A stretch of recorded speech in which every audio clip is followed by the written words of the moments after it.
So, Ed Ogeron, you just heard him if you were with us at the top of the hour. Recap LSU signing class, the number 4 rated class in the country for the 2020 cycle, despite still having 3 spots open. I saw Shea Dixon tweet this. This is the highest rated class at LSU in 10 years. Highest rated class in a decade. And this is not ranked. This is rated. So remember, LSU, this class is ranked 4th. But that's all in comparison to the other classes right now in this year in this 247 composite. But when you consider the rating, that's the composite number when they add up all the star ratings, the player ratings, and profile ratings, that gives you that rating number. Not ranking, rating. This is the highest rated class in 10 years at LSU, which is astonishing because they still have 3 spots open, which means it could get even higher if and when they fill it. Now, for me, if you've listened to the show for any length of time, you know how I feel about signing day. You can only make your pitch. It's all you can do. Like, we can sit here today and collectively be really disappointed that McKinley Jackson and Jordan Birch didn't sign with LSU. But does anybody here today really think that LSU didn't do everything they could, put on the full court press to try to get those kids to sign with LSU?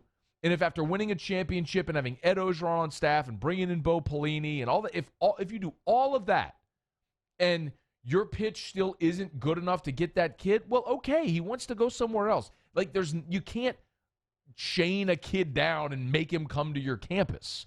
It's not like a scoreboard in a game where you can control what you can control and try to beat another team. Ultimately, you make your pitch and that kid reacts to it or not. And plenty enough blue chippers reacted and picked LSU and signed with LSU, which is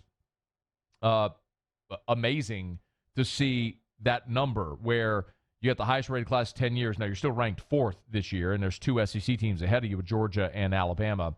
But you heard Ed Ogeron talk about it there.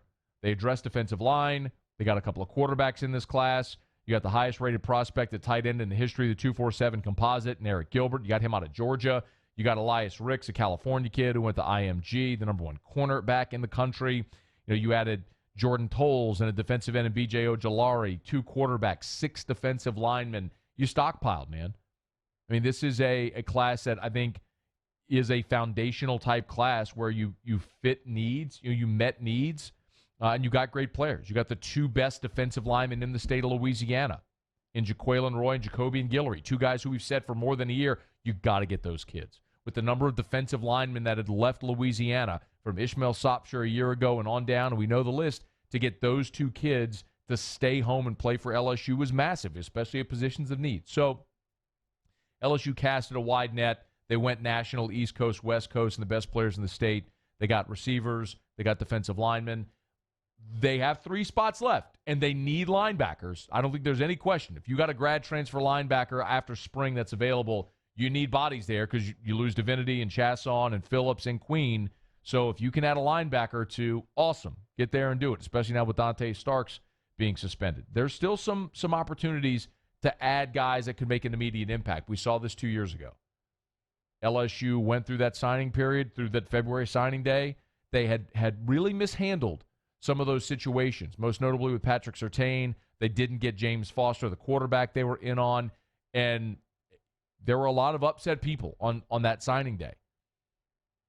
But they used those 2 spots they had available wisely coming out of spring when they signed both Cole Tracy and Joe Burrow, and those were transformational type players because without Cole Tracy and Joe Burrow, I don't think LSU wins 9 games in 2018, and who knows if Ed Ogeron makes it through 2018, quite honestly, considering the heat that had boiled up on him prior to that season. So let's give this staff the opportunity to see what they might be able to do with those 3 remaining spots going into this offseason. Perhaps, after spring football, they bring in some grad transfers, or like they did with Thad Moss and Braden Fajoko, where you went into the transfer market, guys that were willing to sit a year and then come in. And obviously Thad Moss was a huge difference maker. Braden Fajoko became a staple on your defensive line.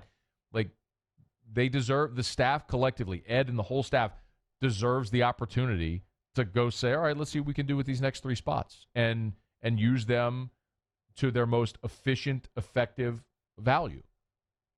But for today, sitting there at 4 in the country, the highest rated class in a decade at LSU, man, it's a good time to be an LSU football fan. There's no doubt about that.